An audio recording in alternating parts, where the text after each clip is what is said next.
For 3 years, I showed up early, left late, and kept my mouth shut while building something no one in that office even believed in.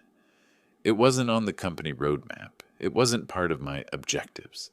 It was just an idea I couldn't stop thinking about. A small, quiet obsession that I worked on during lunch breaks and after everyone had gone home. I never planned to make history. I just wanted to prove something worked. My name's Ethan, and until recently I was a product engineer at a mid-sized tech company that loved buzzwords more than progress. You've probably never heard of Zentric Systems, but if you've ever used one of those smart thermostats that adjusts temperature based on your routine, yeah, that was almost us. Almost. The prototype nobody wanted started as a line of code and a single board on my desk. I called it Ember. It was supposed to be an adaptive control unit for industrial heating systems. Not sexy, not marketable, but potentially revolutionary. It could save companies thousands of dollars in wasted energy every month. I ran the math. The margins were insane. When I showed the first version to my boss, Mark, VP of Product, 30 years old, perfect haircut, a different luxury watch every week, he didn't even sit down. He looked at the demo running on my laptop for maybe 5 seconds, then asked, "Who approved you spending time on this?" "I built it after hours," I said. He smiled. That thin, tight kind of smile that people use when they think they've already won. "Then maybe you should keep it there." That was the moment I realized he'd never get it. From that day, Mark ignored everything I did. I'd send reports. He'd leave them unread. I'd suggest improvements. He'd pretend not to hear. The rest of the team followed his lead, of course. No one wants to get on the wrong side of the man who controls promotions. But silence is a strange kind of motivation. It doesn't crush you. It compresses you until something sharper comes out. So I kept going. Nights, weekends, after deadlines, after everyone else had gone home. The janitor used to joke that I lived there. Some nights, that wasn't far from the truth. I remember one Friday when Mark brought investors through the office. He stopped by every team, design, marketing, operations, shaking hands, showing off. When he passed my corner, he didn't even glance at my desk. My screen was lit up with test results, energy-saving numbers that made my chest tighten with pride. But he didn't see them. He never did. That night, I sat in the dark break room, staring at the fluorescent reflection on the vending machine. Every part of me wanted to quit, but something inside me whispered, if they can't see it, build it until they can't ignore it. That became my rule. The following months blurred together, code, testing, redesigning hardware on my kitchen table, swapping components that cost more than my rent. I knew it was reckless, but I also knew that if I stopped, I'd regret it more than the risk. I pitched it once more during a quarterly review, hoping maybe the numbers would speak louder this time. Mark glanced at my slide deck, and closed his laptop. "We're not funding side projects, Ethan," he said flatly. "Focus on the company's actual priorities." He didn't even look angry, just bored. That word, side project, hit harder than any insult. It was like calling your child a hobby. I walked out of that meeting with a smile I didn't feel. My coworkers avoided eye contact, the way people do when they're afraid of catching your bad luck. I went back to my desk, sat down, and opened my prototype again. The numbers didn't care about opinions. The logic still worked. That night, I drove home with the prototype in my backpack. I didn't know it yet, but that silence from him, that dismissal, wasn't rejection. It was permission. Because once someone tells you your work doesn't matter, you're free. Free to build it anyway. Free to take it with you. So I did. For the next few months, I worked quietly, methodically, saving every version, every test result, every timestamp. I wasn't planning revenge. I was building proof. And one evening, as the code finally ran clean for the first time, as the system adapted perfectly on its own, I sat there in my apartment, the screen glowing blue against the dark, and realized something simple. I didn't need Mark's approval anymore. The only thing I needed was time. But that was just the beginning. 3 months later, Mark called an all-hands meeting. That alone was unusual. He didn't like group energy, as he called it. But that morning, he was pacing around the glass conference room like a man with a secret. He'd dressed sharper than usual, new cufflinks, the expensive cologne that announced him 5 seconds before he spoke. "Team," he started, "today we're presenting our quarter roadmap to the board. I want everyone on the same page." The same page. I almost laughed. I'd spent 2 years trying to get him to read mine. When the slides began, I sat near the back. My name wasn't mentioned. My project didn't exist. Instead, Mark was talking about a new efficiency optimization initiative, filled with graphs that looked awfully familiar. He'd taken my framework, the same energy calibration model I'd built from scratch, stripped the name, changed the variable colors, and pasted it into his presentation like it had always been his. The room clapped when he said the numbers. 32% reduction in system waste, identical to my test results. I stared at the screen, heat crawling up my neck. No one else noticed. Why would they? Everyone assumed the boss was the brain. When it was over, he smiled and said, "Ethan, could you stay behind for a second?" The room emptied. My pulse didn't. He shut the door and leaned against the table. "You looked tense during the meeting. Something wrong?" "You used my data." My voice was flat, controlled. "I used company data," he corrected. "You built it here on our systems. It's all the same thing." "It's not," I said. "You told me to drop that project. You ignored it for years." Mark gave a soft chuckle, the kind people use when they think they're teaching you a lesson. "Ethan, that's business. Some ideas need a better messenger. You're talented, but you lack presentation." That word hung in the air. Presentation. He adjusted his cufflinks, glanced at his reflection in the glass. "Anyway, I am looping in the board next week. Keep this quiet until then. I'll make sure you get mentioned as part of the team." Team, not inventor, not creator. Just a convenient extra name under the chart. I didn't argue. I just nodded. Because arguing with a man like Mark doesn't change anything. It only tells him how much he's already taken from you. That night, I backed up every file I had onto a flash drive. Test results, timestamps, design logs, version histories, everything. Then I copied it all again to the cloud. I didn't sleep much that week. By Friday, I'd made a decision. I wasn't going to let him use my work to polish his ego.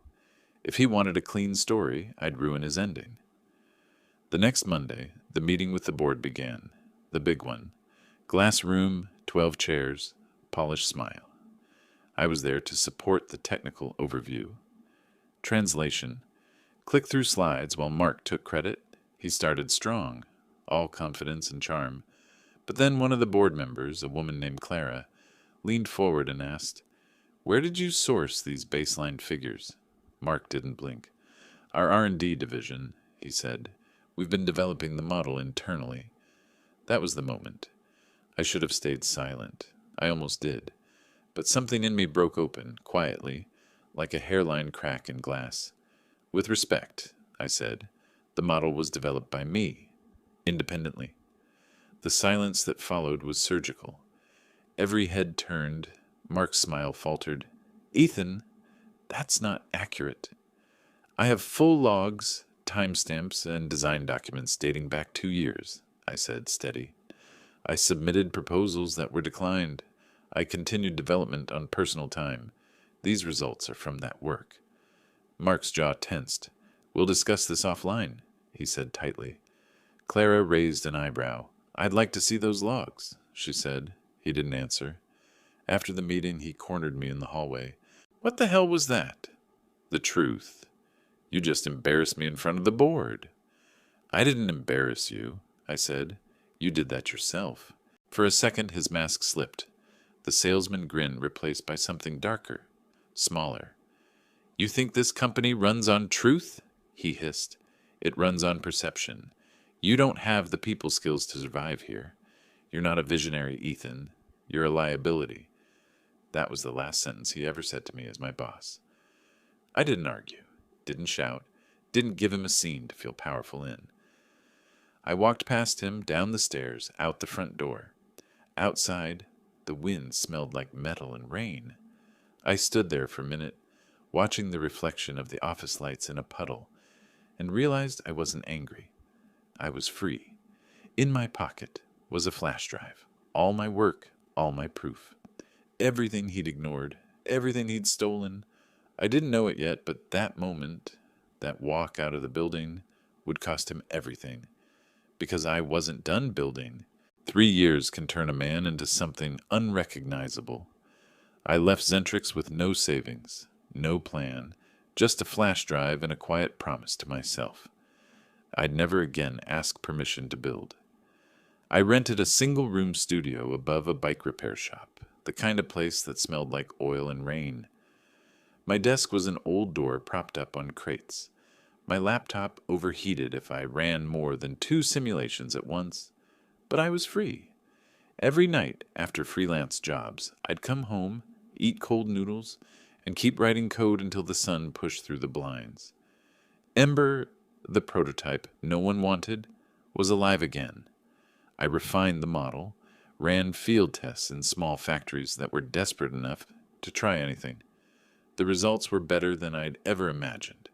38% reduction in energy loss. Stable, scalable. I filed for a provisional patent in my own name. No company logo, no approval chain, just mine. That first confirmation email, patent application received, it hit harder than any promotion I'd ever dreamed of. It wasn't about revenge. It was about oxygen. 6 months later, I met Alex at a local hardware meetup.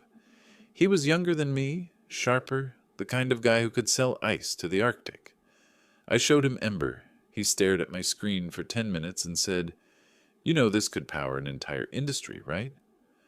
By the end of the month, we'd formed Emberline Technologies. We had no investors, no staff, just 2 laptops and a second-hand espresso machine that groaned like an old man. But we had something real. Within a year, we launched our first pilot. The system worked flawlessly. The client's bills dropped by 1/3, and word spread faster than we could keep up. Articles followed. 2 engineers disrupt industrial energy market. Then a contract from a manufacturing chain in Seattle. Then Europe. And then the number that changed everything. $3.2 million in pre-orders within 6 months. For a while I thought I'd escaped the past entirely. The nights were long but clean, the kind where exhaustion feels like victory, not punishment. I'd finally built something that worked, that mattered. Then one afternoon, Alex walked into the office with a printout in his hand. "Ethan," he said, "you need to see this." It was an email, forwarded through a mutual contact. Subject line, "Intellectual property infringement. Urgent." The sender, Mark D. Connors, VP of Product, Zentrix Systems. At first I laughed. I actually laughed. He was claiming ownership of the Ember concept, saying it was developed under company time and therefore belonged to them. Alex frowned. This could get ugly. "Let it," I said. "He ignored me for years. Now he wants a piece? Fine. He can take a number." 2 days later, a lawyer showed up at our office. Tailored suit, silver tie clip, voice like glass. He handed me a folder. "Mr. Connors is asserting prior rights to the Ember system," he said. "He's prepared to take this to court." I opened the folder. It was filled with screenshots of my own work, printed with Zentrix letterheads. They'd pulled my old reports from the internal server, rebranded them, and were claiming the timeline as their own. For a few seconds the room went silent, except for the hum of our 3D printer. I wasn't angry. I wasn't scared. I was steady, colder than I expected. "Tell your client," I said. "I'll respond in writing." That night, I pulled up my archives. Every log, every timestamp, every version history. The records were immaculate. Timestamps going back 3 years before I left Zentrix. Each version tagged with personal commits on my private device. I sent everything to our lawyer, a quiet man named Harris, ex-Intel legal. He called the next morning. "Ethan," he said, "this isn't a defense. It's a death sentence for them." The case moved faster than I expected. Zentrix filed an injunction to freeze our distribution. We countered with the patent certificate. The look on their lawyer's face when we presented it. I'll never forget it. He blinked twice, adjusted his tie, and whispered something to Mark, who'd been sitting smugly across the table. Mark's confidence cracked for the first time. He leaned forward, voice tight. "You don't understand the politics here, Ethan. The board—" "I understand enough," I interrupted. "You ignored my work, stole it, and now you're trying to cash in after the fact. The board's not your shield anymore." For the first time in years, I saw it. Not arrogance, not charm. Fear. He opened his mouth to respond, but I was already standing. "We'll let the documents speak. You remember how much you love presentations?" That night, as I walked out of the conference center, the rain started again. Soft, persistent, like an old memory returning for one last visit. I stood under the awning, watching headlights smear across wet asphalt, and realized something quietly satisfying. For 3 years, he'd built walls to keep me invisible. Now those same walls were closing in on him. That night, I stopped being the underdog. The courtroom was smaller than I expected. No cinematic oak panels or dramatic lighting. Just white walls, fluorescent hum, and the faint smell of burnt coffee from the hallway. Perfect, really. Justice shouldn't feel theatrical. Mark sat 2 tables away, surrounded by lawyers, who looked like they'd rather be anywhere else. He was paler than I remembered. His confidence, the expensive kind that comes from borrowed credit, had been replaced by something brittle. Our side was quiet. Just me, Alex, and Harris, who barely looked up from his papers. I'd handed him everything. Version histories, signed NDAs, time-stamped commits, even email logs showing how Mark had dismissed my proposals. When the judge entered, Mark's lead attorney stood. His voice was slick, trained, almost melodic. "Your Honor, the defendant, Mr. Cole, developed this product concept during his employment at Zentrix Systems. As such, the intellectual property—" Harris didn't even wait for him to finish. "Your Honor," he said calmly, "we have documented proof that Mr. Cole began development on this system years before Zentrix funded or approved any related projects. Here are the independent timestamps, the provisional patent, and corresponding prototypes, verified by third-party labs." He slid the binder forward like he was setting down a checkmate. The judge adjusted her glasses, skimmed the documents, then glanced at me. "Mr. Cole, just to confirm, this was done outside company hours?" "Yes, ma'am," I said. "Off-site, on personal hardware, fully documented." Mark shifted in his chair. His jaw tightened. Harris leaned slightly forward. "We'd also like to submit Exhibit D, an internal email from Mr. Connors, dated 2009, where he explicitly instructs Mr. Cole to drop the project and focus on company priorities." The judge looked up again. "Mr. Connors, is that accurate?" Mark hesitated, just for a second, but it was enough. "I don't recall that specific message." Harris smiled faintly. "Then it's fortunate we have the full thread." He handed it to the clerk. The courtroom went quiet, except for the sound of paper being passed forward. The judge read silently for a moment, then closed the file. "I think I've seen enough." When she spoke again, her tone was final. "The court finds that the intellectual property rights belong solely to Mr. Cole. Zentrix Systems has no legal claim to the Ember technology or its derivatives." There it was. 2 sentences spoken without ceremony that ended 3 years of noise. Mark's lawyer nodded stiffly. "Understood, Your Honor." But Mark, he just stared at me. No words, no smirk. Just that empty stare of someone who finally understands what he's lost. Not in money, but in meaning. Outside, the air was cold. Reporters hovered near the steps, waiting for quotes. I gave them none. I didn't want headlines. I wanted quiet. Alex clapped my shoulder. You did it, I nodded. No, we did it, he grinned. Same thing.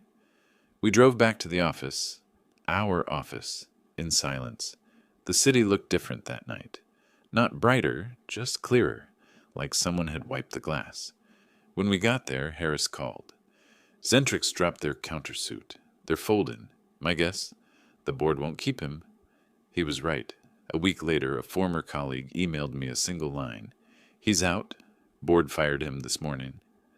I didn't reply. Instead, I walked to the window of our small office and looked down at the factory district. Rows of buildings running on our system now. The hum of the city carried through the glass. Quiet, steady, alive. I thought about that all the nights I'd spent wondering if it would ever be worth it. The exhaustion, the isolation, the humiliation. Turns out it was. Not because of the money, not even because of the win. Because I'd finally learned the difference between recognition and peace. Recognition depends on someone else. Peace doesn't. A few weeks later, I ran into one of the old engineers from Zentrix at a trade show. He looked awkward, unsure whether to say hi. Heard about the lawsuit, he said. You really showed them. I smiled. I didn't show anyone. I just stopped waiting for permission. He nodded slowly, the kind of nod that means someone's thinking about their own life. You ever talk to Mark? No reason to, I said. He already heard everything that mattered. In court. That night, after the event, I went home to an empty apartment that finally felt earned. No trophies, no applause, just a quiet hum from the servers running Ember's updates, a sound I'd learned to love. Sometimes I'd catch myself remembering his words. You're not a visionary. You're a liability. I used to hear them like an insult. Now they sound like a prophecy he accidentally wrote for himself. He was right. I wasn't a visionary back then. I was just a man building something no one wanted to see. But the thing about vision is it doesn't need witnesses. It just needs time. They thought I'd fight for recognition. I didn't. I fought for peace.